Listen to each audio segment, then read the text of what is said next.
بسم اللہ الرحمن الرحیم۔ السلام علیکم۔ امید کرتا ہوں آپ سب لوگ ٹھیک ہوں گے۔ دوستو، دعا کیا کرو۔ دعا تقدیر کو بدل دیتی ہے۔ دعا صرف اپنے لیے نہیں کرنی، دعا سب کے لیے کرنی ہے، پوری امت کے لیے کرنی ہے، بلکہ غیر مسلموں کے لیے بھی کرنی ہے۔ اللہ تعالیٰ ان کو مرنے سے پہلے کلمہ نصیب کر دے۔ اللہ سبحانہ و تعالیٰ کو مانگنے والا بڑا اچھا لگتا ہے۔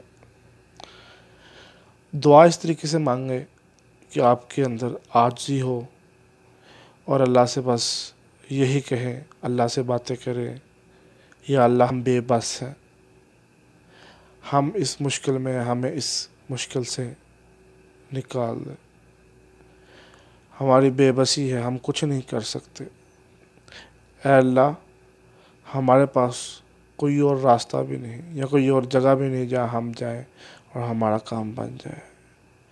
میرے اللہ، ہم بس آپ کے پاس آئے ہیں، آپ ہی ہمارے اللہ ہیں۔ اے اللہ، تو ہی کر سکتا ہے سارا کچھ، تیرے سوا کوئی کچھ نہیں کر سکتا۔ تو ہمیں معاف فرما۔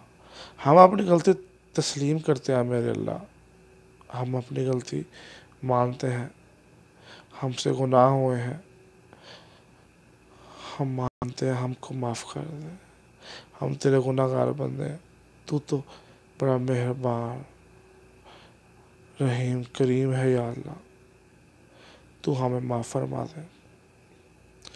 تو دعا سب کے لیے کریں، اپنے دشمن کے لیے بھی دعا کر کے دیکھیں، پھر دیکھیں اللہ تعالیٰ آپ کی دعا پہلے سنے گا۔ کسی کے لیے جب آپ دعا کرتے ہیں نا، کچھ دعائیں ہیں وہ آپ کو یاد ہونی چاہیے، عربی میں وہ پڑھنی چاہیے، جیسے اللہم اغفر لی ولوالدی والمؤمنین والمؤمنات والمسلمین والمسلمات۔ دوستو، یہ چھوٹی سی دعا لیکن اس کی تاثیر بہت ہے، کیونکہ سب کے لیے دعا ہے نا، دوسروں کے لیے۔ تو جب آپ دوسروں کے لیے دعا مانگتے ہیں تو اللہ تعالیٰ آپ کو پہلے دیتا ہے۔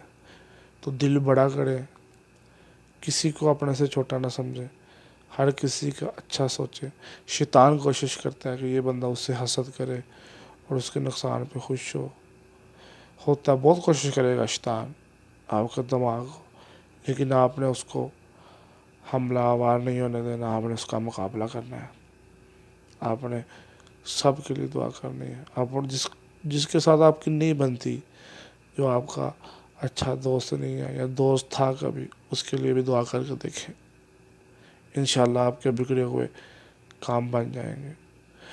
میری اللہ تبارک و تعالیٰ سے دعا ہے کہ آج جو وبائی امراض کرونا جس کی وجہ سے امت پریشان ہے، اے میرے اللہ ہم کو اس مصیبت سے نکال دے، اس مصیبت سے نکال دے۔